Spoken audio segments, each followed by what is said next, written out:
So friends, अभी हम लोगों ने डेंगू फीवर की जनरल मैनेजमेंट देखी है।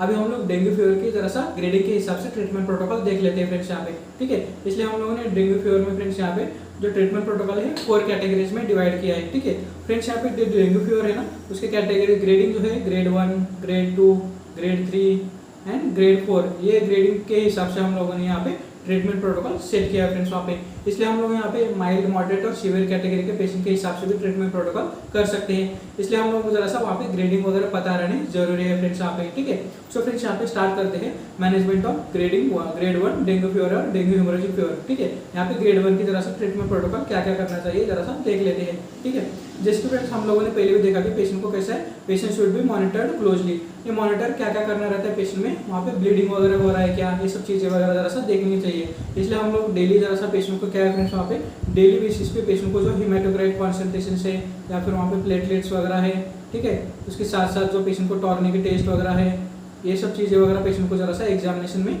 देखना रहता है ऐसे केसेस में फ्रेंड्स वहाँ पे। ठीक है, सो फ्रेंड्स यहाँ पे patient should be monitored closely.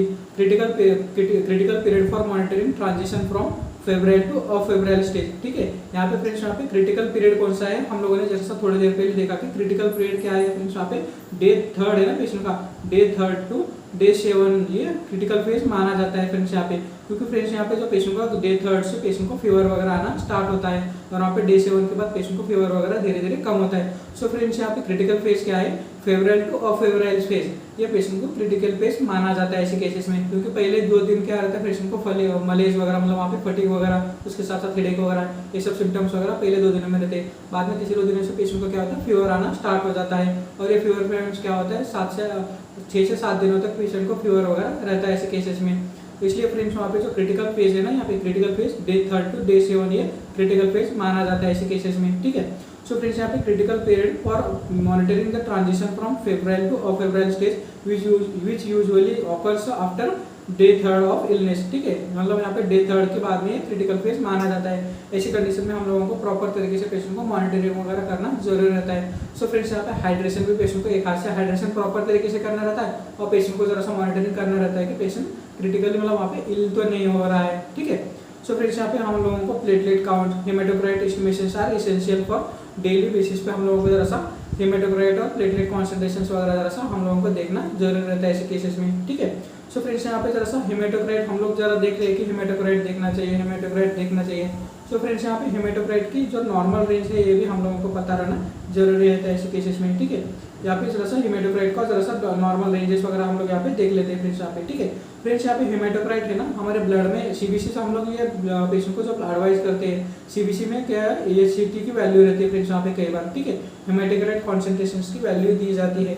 ये फ्रेंड्स यहाँ पे हेमाटोक्राइट मतलब एचसीटी, हेमाटोक्राइट की कॉन्सेंट्रेशन की वैल्यू क्या रहती है फ्रेंड्स वहाँ पे 34 टू ये फ्रेंड्स वहाँ पे 53 वगैरह या फिर 55 वगैरह ये नॉर्मल रेंज पकड़ी जाती है। ठीक है, 34 टू 55 ये नॉर्मल रेंज पाई जाती है फ्रेंड्स वहाँ पे। इनकेस देखो फ्रेंड्स वहाँ पे कई बार क्या होता है हेमाटोक्राइट कॉन्सेंट्रेशन वगैरह जो है सीबीसी वैल्यू में दिया नहीं रहता है, तो हम लोग जरा सा कैलकुलेट कर सकते हैं। ये कैलकुलेट कैसे करना रहता है फ्रेंड्स, यहाँ पे जरा सा कभी भी कैसा हम लोगों को जरा सा हीमोग्लोबिन एस्टिमेशन से भी हम लोग हेमाटोक्राइट वैल्यू वगैरह निकाल सकते हैं। ठीक है, यहाँ पे समझो एचसीटी की वैल्यू सीबीसी में नहीं दी है, तो हम लोगों को समझो हेमाटोक्राइट कॉन्सेंट्रेशन की वैल्यू वगैरह निकालनी है या फिर वहाँ पे उसका एस्टिमेशन वगैरह देखना है, तो हम लोग एज कम्पेयर टू हीमोग्लोबिन भी कर सकते हैं फ्रेंड्स। वहाँ पे समझो हीमोग्लोबिन है, हीमोग्लोबिन को इंटू 3 करना है। ठीक है, हीमोग्लोबिन को इंटू 3 करना, तो यहाँ पे एचसीटी की वैल्यू आ जाती है फ्रेंड्स वहाँ पे। ठीक है, फॉर एग्जांपल समझो हीमोग्लोबिन की वैल्यू यहाँ पे 11 है, तो एचसीटी की वैल्यू इंटू 3 करना।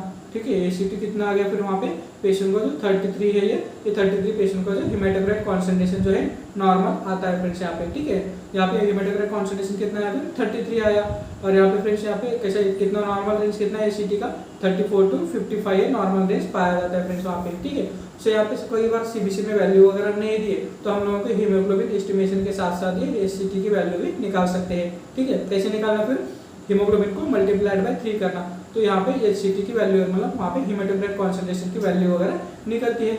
इसलिए एज कम्पेयर एचसीटी की वैल्यू आ जाती है। समझो वहाँ पे एचसीटी से वैल्यू से हीमोग्लोबिन की वैल्यू निकालना है, तो एचसीटी को क्या करना रहता है फ्रेंड्स वहाँ पे डिवाइडेड बाय 3 करना, तो वहाँ पे हीमोग्लोबिन की वैल्यू आ जाती है फ्रेंड्स वहाँ पे। ठीक है, ये जरा सा देख लेना कि हीमोग्लोबिन से एचसीटी की वैल्यू कैसे निकालना है और वहाँ पे एचसीटी से हीमोग्लोबिन की वैल्यू कैसे निकालना है। ठीक है, ये सब चीजें भी आप लोगों को पता रहना जरूरी रहता है ऐसे केसेस में। उसके साथ साथ हेमेटोक्राइट कॉन्सेंट्रेशन के साथ साथ हम लोगों को प्लेटलेट के भी जरा सा डेली काउंट वगैरह देखना जरूर रहता है ऐसे फेब्राइल फेज में फ्रेंड्स वहाँ पे, ठीक है। सो फ्रेंड्स यहाँ पे हम लोगों को प्लेटलेट काउंट एंड हेमेटोक्राइट जो एस्टिमेशन है आर इसेंशियल, मतलब हमें डेली देखना रहता है ऐसे केसेस में, ठीक है। एंड फ्रेंड्स यहाँ पे drop in platelet count less than 1 lakh, ठीक है। कहाँ कितना drop in platelet count less than 1 lakh usually proceed rise in haematocrit concentration, ठीक है। मतलब वहाँ पे समझो प्लेटलेट जो समझो 1 लाख से कम हो गए, ठीक है, एक समझो प्लेटलेट 1 लाख से कम हो गए तो फ्रेंड्स यहाँ पे एससीटी मतलब वहाँ पे हेमेटोक्राइट कॉन्सेंट्रेशन यहाँ पे ब्लड में बढ़ जाता है, ठीक है। ये कैसे बढ़ जाता है जरा सा हम लोगों ने भी थोड़ी देर पहले देखा है कि हेमेटोक्राइट कॉन्सेंट्रेशन वगैरह प्लेटलेट कम होने की वजह से कैसे होते हैं, ये सब चीजें वगैरह हम लोगों ने देखा है। इसको जरा सा और एक बार जरा सा इवेल्युएट कर लेते हैं कि फ्रेंड्स यहाँ पे क्या होता है डेंगू फीवर में वगैरह पेशेंट के जो कैपिलरी रहते हैं ना, पेशेंट को कैपिलरी की फ्रैगिलिटी डिक्रीज होती है, मतलब वहाँ पे जो कैपिलरी की जो वॉल रहती है ब्रेक हो जाती है और वहाँ पे प्लेटलेट्स वगैरह ओजिंग होना स्टार्ट होता है, ठीक है। यहाँ पे प्लेटलेट वगैरह क्या होता है फ्रेंड्स वहाँ पे ओजिंग होना स्टार्ट होता है, मतलब वहाँ पे प्लेटलेट्स वगैरह हमारे ब्लड वेसल्स में से कैपिलरी में से प्लेटलेट वगैरह डिक्रीज हो जाती है, इसलिए प्लेटलेट काउंट वहाँ पे ब्लड में कम हो जाता है और वहाँ पे जो है रहते हैं फ्रेंड्स वहाँ पे आरबीसी का कॉन्सेंट्रेशन बढ़ जाता है, मतलब वहाँ पे जो ऐसा क्या होता है हेमेटोक्राइट कॉन्सेंट्रेशन यहाँ पे बढ़ जाता है क्योंकि फ्रेंड्स वहाँ पे प्लेटलेट्स वगैरह जो है सोल्यूट पार्टिकल यहाँ से कैपिलरी में से ओजिंग हो रहा है, मतलब वहाँ पे बाहर जा रहा है, तो फ्रेंड्स वहाँ पे जो बचा रहता है आरबीसी बचे रहते हैं, यहाँ पे आरबीसी का कॉन्सेंट्रेशन फिर वहाँ पे बढ़ जाता है। सो इसलिए हेमेटोक्राइट कॉन्सेंट्रेशन वगैरह यहाँ पे डेंगू फीवर में वगैरह बढ़ जाता है। इसलिए फ्रेंड्स वहाँ पे हेमेटोक्राइट कॉन्सेंट्रेशन कितना बढ़ा है, प्लेटलेट काउंट कितना डिक्रीज हुआ है, ये दोनों देखने के बाद हम लोग जरा सा देख सकते हैं कि पेशेंट को सीवियरिटी वगैरह कितनी है, इसलिए हम लोगों को दो वैल्यूज वगैरह अच्छी तरह से उसको इवेल्युएट करना जरूर रहता है ऐसे केसेस में फ्रेंड्स वहाँ पे, ठीक है। सो फ्रेंड्स यहाँ पे drop in platelet count less than 1 lakh usually proceeds rise in haematocrit concentration, मतलब जब प्लेटलेट 1 लाख के कम हो जाते हैं तो वहाँ पे हेमेटोक्राइट कॉन्सेंट्रेशन वगैरह बढ़ना स्टार्ट हो जाता है फ्रेंड्स वहाँ पे, ठीक है। सो हेमेटोक्राइट राइज इन मोर देन 20%, ठीक है। कितना राइज होने हेमेटोक्राइट कितने फ्रेंड्स वहाँ पे राइज इन मोर देन समझो 20% से हेमेटोक्राइट कॉन्सेंट्रेशन यहाँ पे बढ़ जाता है, तो ऐसे केसेस में फ्रेंड्स वहाँ पे हम लोगों को इंट्रावेनस फ्लूइड वगैरह थेरेपी भी देनी पड़ती है। ये क्या है फ्रेंड्स वहाँ पे अर्ली इंडिकेशन है कि हम लोगों को जरा सा आईवी फ्लूइड्स वगैरह इन्फ्यूज करना रहता है ऐसे केसेस में फ्रेंड्स, ठीक है। सो फ्रेंड्स यहाँ पे हेमेटोक्राइट कॉन्सेंट्रेशन कितना है, हेमेटोक्राइट राइज मोर देन 20%, ठीक है, मतलब यहाँ पे एससीटी वैल्यू मोर देन 20% हो गई, समझो यहाँ पे हेमेटोक्राइट कॉन्सेंट्रेशन समझो वहाँ पे 60 वगैरह हो गया, तो हम लोगों को जरा सा 60 या 70 के बीच में चला गया समझो, तो ऐसे केसेस में हम लोगों को जरा सा क्या हो रहा था फ्रेंड्स वहाँ पे हेमेटोक्राइट समझो वहाँ पे वैल्यू 60 to 70 तक गई, तो हम लोगों को जरा सा इंट्रावेनस फ्लूइड वगैरह देना जरूरी रहता है ऐसे केसेस में फ्रेंड्स वहाँ पे, ठीक है। सो फ्रेंड्स यहाँ पे हम लोगों को हेमेटोक्राइट समझो मोर देन 20% से बढ़ गए तो हम लोगों का इंडिकेशन है कि to need of intravenous fluid therapy, हम लोगों को इंट्रावेनस फ्लूइड थेरेपी जो है क्रिस्टलाइट्स वगैरह है सोल्यूशन हम लोगों को जरा सा पेशेंट को देना रहता है ऐसे केसेस में फ्रेंड्स वहाँ पे, ठीक है। सो फ्रेंड्स इतना ध्यान में रखना कि समझो प्लेटलेट पेशेंट को समझो 1 लाख से कम आते हैं तो पेशेंट को अर्ली एज पॉसिबल पेशेंट को एडमिट करके प्रॉपर तरीके से ट्रीटमेंट वगैरह स्टार्ट करनी चाहिए फ्रेंड्स वहाँ पे, ठीक है। उसके साथ साथ हेमेटोक्राइट कॉन्सेंट्रेशन भी समझो ग्रेटर देन 20% से ज़्यादा वगैरह बढ़ गई तो ऐसे केसेस में भी हम लोगों को पेशेंट को एडमिट करके ट्रीटमेंट प्रोटोकॉल वगैरह सेट करना रहता है फ्रेंड्स वहाँ पे, ठीक है। आगे बढ़ते हैं अभी हम लोग if haematocrit determination is not possible, जैसे कि हम लोगों ने अभी देखा था कि फ्रेंड्स वहाँ पे सीबीसी वैल्यू में समझो एससीटी की वैल्यू वगैरह वहाँ पे नहीं दी है, सो फ्रेंड्स यहाँ पे क्या करना रहता है ऐसे केसेस में हम लोगों ने अभी देखा कि फ्रेंड्स वहाँ पे समझो if haematocrit determination is not possible HB estimation may be carried out as alternative, मतलब वहाँ पे हम लोगों को एससीटी की वैल्यू वहाँ पे नहीं दी है तो हम लोगों को हीमोग्लोबिन को एस्टिमेशन बना के हम लोगों को हेमेटोक्राइट कॉन्सेंट्रेशन निकालना रहता है। ये कैसे निकालना है अभी हम लोगों ने थोड़ी देर पहले देखा कि हीमोग्लोबिन को मल्टीप्लाइड बाय 3 करना तो हम लोगों को हेमेटोक्राइट कॉन्सेंट्रेशन की वैल्यू आ जाती है फ्रेंड्स वहाँ पे, ठीक है। सो एचबी हम लोगों को जरा सा एचबी हीमोग्लोबिन के एस्टिमेशन से भी हम लोग एससीटी की वैल्यू वगैरह निकाल सकते हैं ऐसे केसेस में, ठीक है।